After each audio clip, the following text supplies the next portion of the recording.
等等，洗衣液直接到洗衣机里就完事了，难怪总觉得衣服洗得不够干净。洗衣服时加上它，不管您再脏的衣服，用它省钱实用，衣服还干净如新。大家好，欢迎来到美食菜味，一起跟着视频看看具体的操作方法吧。无论是大人的衣服还是小孩子的衣服，衣服袖口和前胸处呢总是非常的脏，并且呈现出顽固的黄色污渍，尤其是小孩子因为吃东西而弄脏衣服的情况更为常见。使用普通的洗衣粉或洗衣液往往无法完全清洗干净，洗过的衣服看起来依然黄黄的。别着急，其实这种情况呢，只需要一碗自制洗衣液轻轻搓洗，污渍就会迅速消失，省钱又方便。接下来让我们一起来了解制作自制洗衣液的方法。这边呢，我们准备一个容器，然后准备一块肥皂，我们削点肥皂屑下来，尽量使肥皂沫薄一点，并将其削碎，这样更容易溶解于水中。或者家里有用剩的肥皂头呢，就更方便了。这种老肥皂呢是一种表面活性剂，它的分子结构呢可以同时与水和油脂相互作用，这使得肥皂能够将油污和污渍从衣服上分散并悬浮在水中，使其容易被冲洗掉。老物件存在就是道理，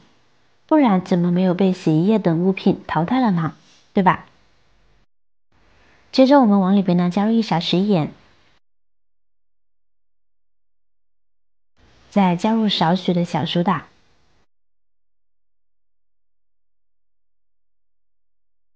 跟着准备这种家里常备的花露水，我们加入少许，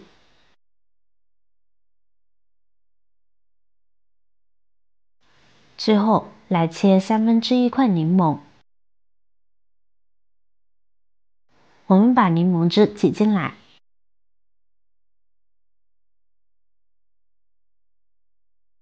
这时它们就已经发生化学反应起泡沫了。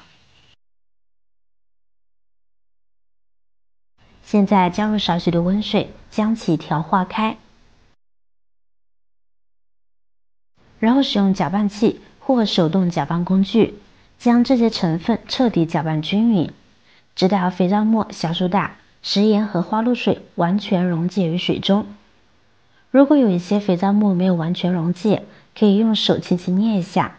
确保肥皂沫呢完全溶解，以免在衣物上呢留下残留物。接下来需要将清洗的衣物呢放入盆中或洗衣机中，然后倒入自制的溶液，再加入多一些的温水，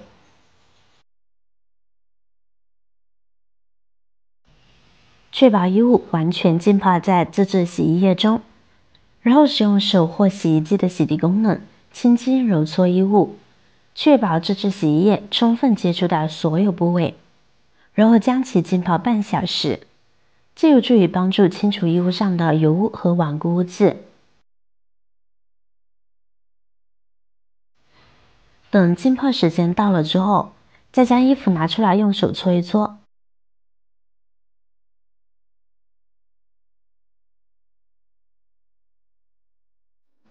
我们可以看到衣服上面的污渍立马掉落下来了，神奇吧？其实也是有理可依的。洗衣服加入小苏打呢，可以增强清洁力，增强去污效果，并且小苏打的弱碱性能中和酸性的皮脂污垢，将衣服彻底清洗干净。如果用了洗衣机，小苏打还能让洗衣机内的环境维持在弱碱性，既能帮助您清洁洗衣机，又能清洗衣物，去除汗臭味，且不伤衣料。试问这样的小苏打谁不爱呢？大家都知道食盐呢有固定衣服颜色的效果，加它一起清洗，可预防衣服褪色和保持衣服鲜亮的颜色。因为花露水呢不仅能够杀菌，而且呢还能洗掉衣服上面的汗臭味，使洗过的衣服保留一股清香。大家只要选择自己喜欢的味道就好。而柠檬酸本身的特性呢就是可以去黄，酸碱中和，衣服上面有杂质的话，就会更加还原衣服或者是床品面料的本色，更加洁白亮丽。平时洗衣服时使用，还可以提高衣服的柔软度的作用哦。现在效果不用我多说，大家都看得到了吧？最后呢，我们只需要用清水将其漂洗干净就可以啦。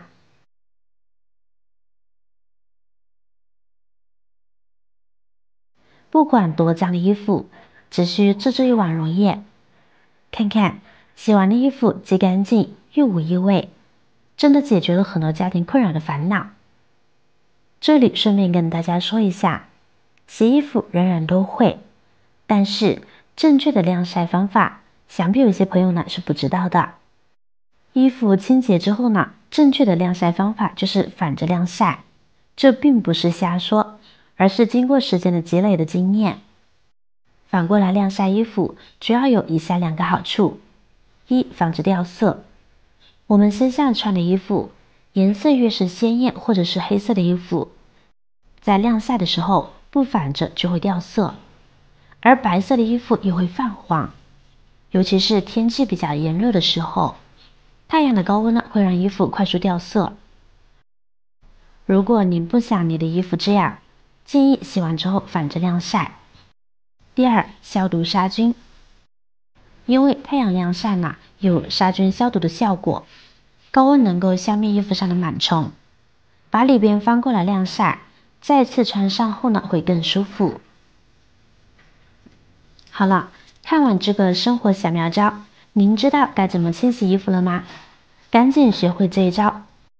只需要往里边倒一点它泡一泡，再将的衣服洗完跟新的一样干净。如果您看了觉得今天的内容对您有帮助的话，记得点赞、转发、分享哦，希望可以帮助到更多的朋友。点击我的头像，还可以观看更多的精彩内容。每天呢都会更新不同的有趣的视频，记得关注我哟。感谢您的支持，我是瑶瑶，我们下期视频再见。